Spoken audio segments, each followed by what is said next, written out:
В Урнарском районе после масштабной реконструкции заработал стадион «Химик». Качественное футбольное поле – одно из условий перехода в лигу и возможность участвовать в первенстве России среди профессиональных команд второго дивизиона.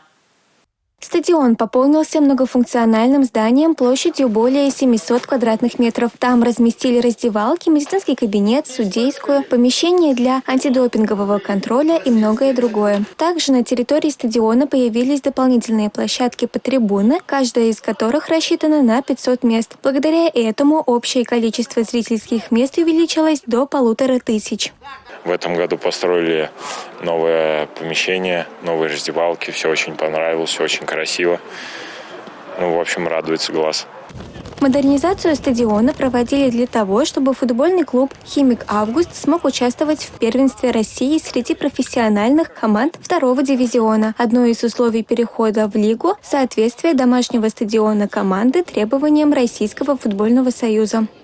Хочу поздравить жителей Чувашской республики, жителей Урнарского района с появлением у нас профессиональной футбольной команды «Химик Август». Они получили лицензию и будут играть во втором дивизионе профессиональной футбольной лиги. Это очень здорово, очень хорошо. У нас в республике выстраивается стройная система развития вида спорта футбол. Теперь команда «Химик Август» готова покорять новые спортивные вершины. Лариса Васильева, Милена Алексеева, Ирина Лампасова, Георгий Кривошеин, Республика из Урнарского района.